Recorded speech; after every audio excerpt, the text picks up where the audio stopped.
ลาวทึกเวียดนามและจีนลุมสบายดีท่านผู้ชมที่นับถือฮักแพง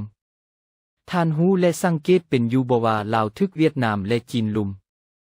ย้อนว่าลาวเป็นประเทศเนื้อห้อมมีทรัพย์สินสมบัติที่มีคุณค่ามากมายล่วงลายอยู่ตามหน้าดินและพื้นดินจึงเฮ็ดให้ประเทศเวียดนามและจีนซนในยากได้มาขึ้นกับเขา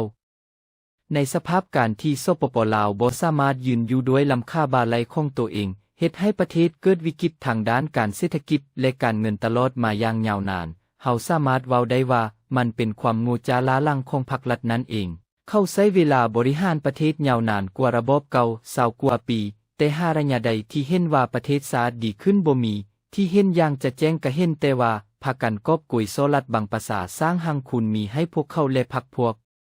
ในที่สุดก็เฮ็ดให้ประเทศชาติอ่อนเพลียเปียแลอย่างหนักประชาชนเกิดมีชีวิตการเป็นอยู่ฟืดเคือง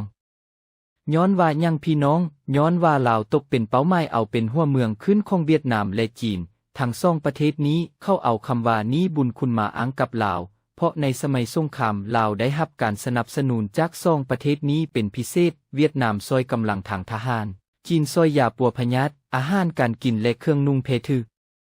ในเวลาเจ้ามีอำนาจประเทศเข้าจึงลุมเข้ามาทวงหนี้บุญคุณนำลาวแบบสิกินดิบเลยท่านผู้ชมที่นับถือท่านจงสังเกตให้ดีว่าทั้งสองประเทศนี้เข้าใช้วิธีการลุมกัดกินลาวแบบใดเวียดนามเข้าคุมเชิงทางด้านบริหารประเทศชี้นำให้ลาวเดินไปตามแนวทางของเขาเอาสาวนุ่มลาวไปอบรมบ่มสมองให้ฮู้บุญคุณเขาให้ฮักเขาให้ถือว่าเขาเป็นไอ้น้องสายเลือดเดียวกันอย่างตัดขาดบ่ได้กดดันให้ลาวต้องรับเอาคนเวียดนามมาเป็นพลเมืองของลาวอย่างถาวรเอาหนังสือทฤษฎีของโฮจิมินห์8,076 หน้ามาให้นักศึกษาลาวได้เรียนและทราบซึ้งบูชาในทฤษฎีของเขาในที่สุดจะง่ายในการเป็นหัวเมืองคือของเวียดนามนี้คือวิธีการเอาลาวเป็นหัวเมืองขึ้นแบบใหม่ของเวียดนามแต่ขณะนี้ทึกจีนมาดึงแค้นลาวอีกเบื้องหนึ่งไว้จึงเอิ้นว่าลาวทึกลุม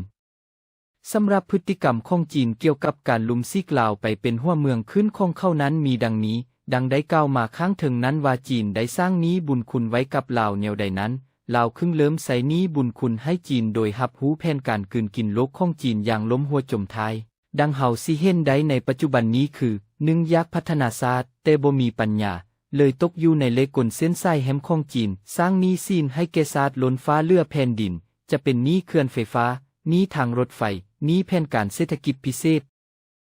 ปล่อยให้นายทุนจีนเจ้ามาสัดประทานบอนนั้นบอนนี้แม้นแต่บอนท่องเที่ยวก็เป็นของจีนหมด3อนุญาตให้คนจีนเข้ามาเฮ็ดอยู่ทำกินนาดแยงอาชีพของคนลาวผู้เป็นเจ้าของประเทศตลอดทั้งให้สิทธิ์เข้ามีสิทธิ์เหนือกว่าคนลาว4อนุญาตให้คนจีนแต่ประเทศเดียวเข้ามาขุดค้นบ่แฮทุกประเภทโดยคาดการควบคุมปกป้องทรัพย์สินของตัวเองให้ได้สมกับคุณค่าของเฮธาตุเหล่านั้น5เชื่อถือในอำนาจของจีนที่ยิ่งใหญ่ทางขั้วลือฝ่ายคอมมิวนิสต์เชื่อถือในความเจริญทางด้านเทคโนโลยีของจีนวางเพิ่งอำนาจของจีนสรุปแล้วท่านผู้ชมสปป.ลาวในสนัยไกรซ่อนพรหมวิหารจุงลาวเข้าไปอยู่ภายใต้บารมีของเวียดนามเกิดมีสัญญามิตรภาพลาวเวียดขึ้นผูกมัดไว้อย่างแน่นเหนียวพอมาสนัยของเท้าทองลุนซีสุริตพากันห้วนมานิยมจีนอย่างล้มหัวจมท้ายฉะนั้นพอตกมาในเดี๋ยวนี้ลาวจึงทึกซ่องประเทศนี้ลุมดึงเอาลาวเป็นอาณานิคมของเข้าโดยทางอ้อมแต่มีคำถามอยู่บอนว่าเวียดกับจีนไผสิมีพลังกดดันหรือพลังจูงใจพรรครัฐสปป.ลาวหลายกว่าประชาชนลาวจะมีอำนาจวาสนาเลือกคัวโดยพวกเขาเองจะเป็นไปได้บ่ลาวต้องเป็นลาว